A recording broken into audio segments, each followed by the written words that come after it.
आज बिलावल साहब भी मौजूद थे, कारी साहब भी मौजूद थे। अदालत में क्या बड़ा गहमा गहमी थी, हलचल सी लगी या लगा कि कोई आम की तरह केस सुना गया? मुजाहिद साहब बहुत शुक्रिया आपका। आज अदालत में जरदारी साहब भी आए, बिलावल भुट्टो जरदारी साहब भी आए, पीपल्स पार्टी के सीनियर रहनुमा कायम अली शाह साहब भी मौजूद थे, नैयर बुखारी थे, जो राजा परवेज़ अशरफ साहब हैं वो भी मौजूद थे।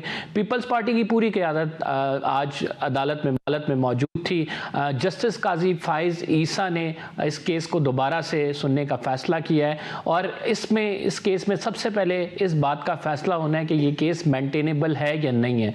186 के तहत, आर्टिकल 186 के तहत जो सदारती रेफरेंस है, सुप्रीम कोर्ट उसे सुनेगी, क्योंकि चीफ जस्टिस कहते हैं कि 2012 से लेकर अभी तक हमारे पास सदारती रेफरेंस जितने भी पेंडिंग थे उसमें सबसे ज़्यादा तवील मुद्दत का केस ये है जो कि अभी तक है। आज अटॉर्नी जनरल से जब ये पूछा कि 2012 के बाद से अभी तक ये केस क्यों नहीं लगा था, तो अटॉर्नी जनरल ने जवाब दिया, this is for you to answer sir. जिसके बाद बेंच हंसने लग गया।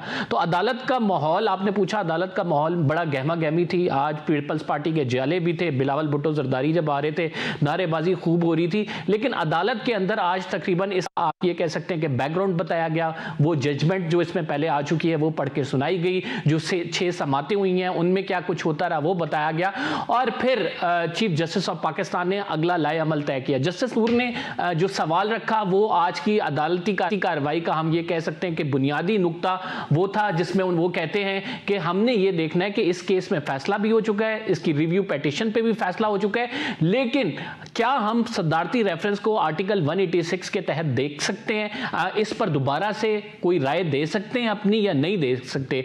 क्योंकि अगर कल को कोई सदारती रेफरेंस आता है कि सुप्रीम कोर्ट में दोबारा से केसेस खोले जाएं, तो इस हवाले से क्या हम दोबारा से केसेस सारे सुनेंगे? गेट नहीं ओपन हो जाएगा। इस पर उन्होंने कहा कि आपने मुतमईन करना